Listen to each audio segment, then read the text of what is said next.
नमस्कार, मैं हूं कोमल शर्मा और आप देख रहे हैं न्यूज 21। स्वागत है आपका अपना उत्तर प्रदेश बुलेटिन में। शुरुआत करेंगे खबरों की। खबर है गोरखपुर से। गोरखपुर के बेलघाट कस्बे में सोमवार को हुई तेज बारिश ने सरकारी दावों की हवा निकाल दी है। नालियां जाम होने के कारण सड़कों पर जल भराव हो गया और गंदा पानी लोगों के घरों व दुकानों में घुस गया। स्थानीय निवासियों का आरोप है कि सफाई कर्मचारी केवल कागजों और फोटो तक सीमित है, जिसके चलते हालात बेकाबू हो गए। संक्रमण के खतरे और प्रशासनिक अनदेखी से नाराज लोगों ने खुद ही फावड़ा उठाकर नालियों की सफाई शुरू कर दी। अब देखना होगा कि विभाग इस पर क्या कार्रवाई करता है। गोरखपुर से आशुतोष मिश्रा की रिपोर्ट। मामला है, नाली भर जा रही है, घर में पानी घुस रहा है। ये सफाई कर्मचारी आते थे कि नहीं यहाँ पे? आते हैं और दूसरा सफाई करके फरार हो जाते हैं। हम कहते हैं तब फरार हो जाते हैं घर पर। सफाई नहीं करते हैं। क्या कहेंगे आप, क्या कहेंगे? उसमें जाके पानी हल गया है।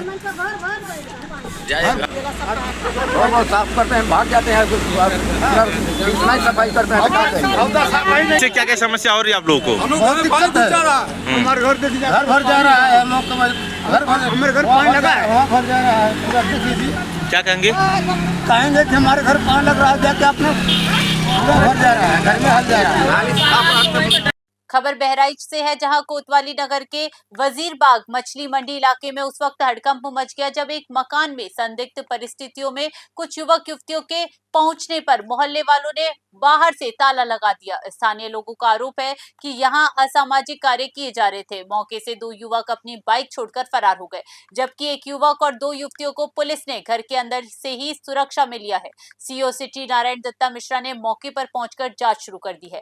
हालांकि वे मीडिया के सवालों से बचते नजर आए। बहराइच से राहुल वर्मा की रिपोर्ट।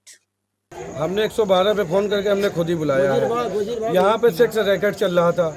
हम लोगों ने नग्न अवस्था में पकड़ लिया, अंदर बंद कर दिया, उन लोगों ने कपड़ा वपड़ा बदल लिया, जो भी हो।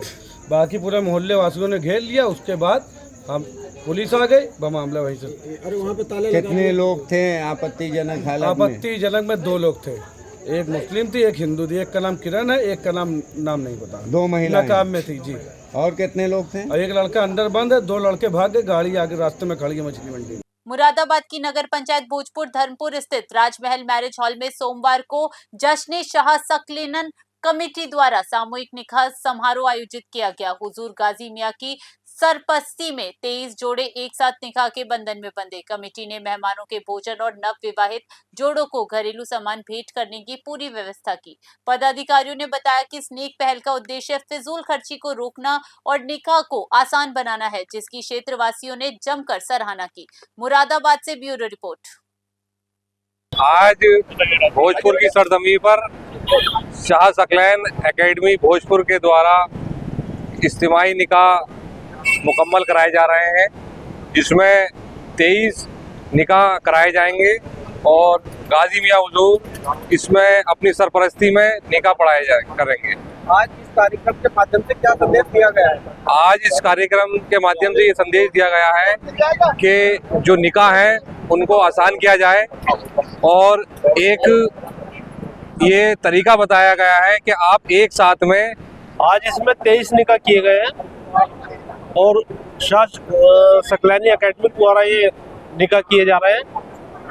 इसकी सरपरस्ती गाजी मियां कर रहे हैं। आज क्या संदेश दिया गया है? ये संदेश दिया गया है, सारी कौम को और मिल्लत को ये संदेश दिया गया है ताकि शादी निकाह को आसान करो और जिस तरह से ये निकाह किए जा रहे हैं इस तरह सामूहिक निकाह करो। कमेटी की तरफ से क्या इंतजाम? कमेटी की तरफ से खाने पीने का इंतजाम, दहेज का इंतजाम और जो जरूरी शादी से मुतालिक जरूरी चीजें हैं उन सब का इंतजाम किया गया।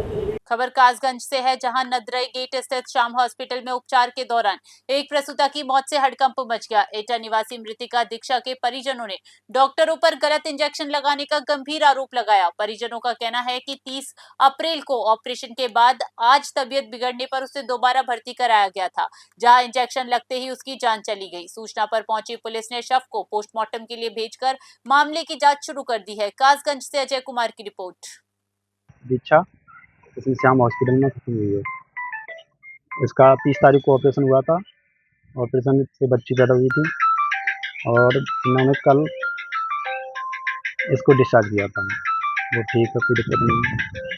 लेकिन सुबह को इसके दर्द उठा पैर में और यहाँ आधे धड़ में भी दर्द हुआ था और थोड़ी मतलब घबराहट सी हुई थी। इसको हम हॉस्पिटल लेके आए।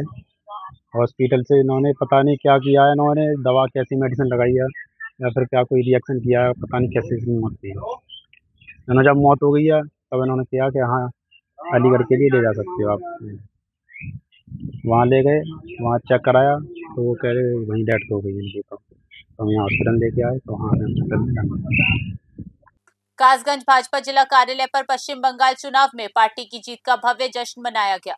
विधान परिषद सदस्य रजनीकांत माहेश्वरी और जिलाध्यक्ष नीरज शर्मा के नेतृत्व में कार्यकर्ताओं ने आतिशबाजी की और मिठाई बांटी। नेताओं ने कहा कि ये जीत प्रधानमंत्री मोदी की नीति और सनातन विचारधारा की जीत है। उन्होंने ममता सरकार पर त्रुटिकरण का आरोप लगाते हुए कहा कि बंगाल की जनता ने बदलाव के पक्ष में ऐतिहासिक फैसला सुनाया है। कासगंज से अजय कुमार की रिपोर्ट। भारतीय जनता पार्टी पूरे राष्ट्रवाद को लेकर काम करती है और उसी राष्ट्रीयता के आधार पे पूरे देश को एक सूत्र में पिरोकर हम चलने वाले लोग हैं। उसी परिप्रेक्ष्य में आज जो चुनाव हुए उनमें 3 राज्यों में हमको अभूतपूर्व सफलता मिली है। आसाम में हमारी पहले से ही 2 बार से सरकार थी, तीसरी बार ये बहुत ही प्रचंड बहुमत के साथ सरकार बनी है। ये जनता का कहीं ना कहीं भारतीय जनता पार्टी की नेतृत्व और भारतीय जनता पार्टी की नीतियों के लिए विश्वास प्रदर्शित करता है। जो विपक्षियों का जो षड्यंत्र रहता है, अभी पंजाब और बंगाल बचाया था उसका नाम डॉक्टर श्यामा प्रसाद मुखर्जी था।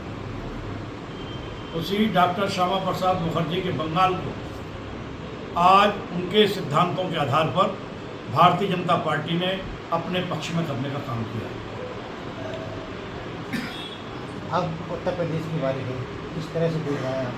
उत्तर प्रदेश में 2047 तक आने वाले 20-22 साल तक सनातन की सरकार रहेगी और 2027 का चुनाव आदरणीय योगी जी के नेतृत्व में लड़ा। हापुड़ की डीएम कविता मीना ने बाबूगढ़ क्षेत्र में निर्माणाधीन खेल स्टेडियम का औचक निरीक्षण कर विकास कार्यों का जायजा लिया। उन्होंने निर्माण सामग्री की गुणवत्ता की बारीकी से जांच की और कार्यदायी संस्था को तय समय सीमा में काम पूरा करने के कड़े निर्देश दिए। डीएम ने परिसर में पर्यावरण संरक्षण के लिए ग्रीन हब विकसित करने पर विशेष जोर दिया। उन्होंने स्पष्ट किया कि मानकों में किसी भी प्रकार की लापरवाही बरतने वालों के खिलाफ सख्त कार्रवाई की जाएगी। हापुड़ से मोनिश खान की रिपोर्ट। पश्चिम बंगाल चुनाव में भारतीय जनता पार्टी की ऐतिहासिक जीत पर एटा के दीनदयाल चौक पर जश्न का माहौल रहा। भाजपा जिलाध्यक्ष प्रमोद गुप्ता के नेतृत्व में कार्यकर्ताओं ने पटाखे जलाकर झालमुरी और मिठाई खिलाकर खुशी जाहिर की। जिलाध्यक्ष ने कहा कि संस्थापक डॉक्टर श्यामा प्रसाद मुखर्जी का बंगाल जीत का सपना सच हुआ है। उन्होंने चुटकी लेते हुए कहा कि दीदी गई के बाद झालमुरी का स्वाद और बढ़ गया है। एटा से राज अली खान की रिपोर्ट। भाजपा के कार्यकर्ता हैं, हमारे सभी को बड़ा उत्साह है। सभी झूम रहे हैं, सभी नाच रहे हैं, सभी मिठाइयाँ बांट रहे हैं, सभी पटाखे चला रहे हैं। आज सही मायने में हमारे श्यामा प्रसाद मुखर्जी का सपना पूरा हुआ। बंगाल ममता बनर्जी के आतंक से मुक्त हुआ। आज पूरे देश में भी उत्साह का माहौल है। कहीं ना कहीं देखा जा रहा है कि प्रधानमंत्री मोदी जी ने जो वहाँ बांगुरी खाई थी उसके बाद उसका क्या असर देखने को मिला? माननीय नरेंद्र मोदी जी का तो जादू है ही। 5 राज्यों के चुनावी नतीजों में 3 राज्यों में मिली बड़ी सफलता के बाद मुरादाबाद भाजपा कार्यालय पर उत्सव का माहौल है। जिलाध्यक्ष आकाश पाल और महापौर विनोद अग्रवाल ने कार्यकर्ताओं के साथ एक दूसरे को मिठाई खिलाकर और गुलाल उड़ाकर जीत की खुशी साझा की। पदाधिकारियों ने पश्चिम बंगाल की जीत को सत्य की जीत और अत्याचारी शासन का अंत बताया। उन्होंने विश्वास जताया कि आने वाले समय में अन्य राज्यों में भी भाजपा का परचम लहराएगा। मुरादाबाद से ब्यूरो रिपोर्ट। पार्टी के सभी देवतुल्य कार्यकर्ताओं को बहुत बहुत बधाई और शुभकामनाएं। हमारी पार्टी के कार्यकर्ताओं की बदौलत ही जो बंगाल में एक अत्याचारी सरकार थी, जो दमनकारी सरकार थी, उसका पतन हुआ है और एक सत्य की जीत हुई है और एक जनता की विशुद्ध रूप से सरकार वहां बनी है। और ये आज इसका आगाज है कि सत्य कभी आता नहीं, परेशान हो सकता है। लंबे समय से वहां पर जनता बंगाल की बहुत परेशान थी नीति के खत्म से और आज सत्य की जीत हुई है। भारतीय जनता पार्टी की जो जीत है। अपने उत्तर प्रदेश बुलेटिन में फिलहाल के लिए इतना ही। बने रहिए न्यूज़ 21 पे। नमस्कार।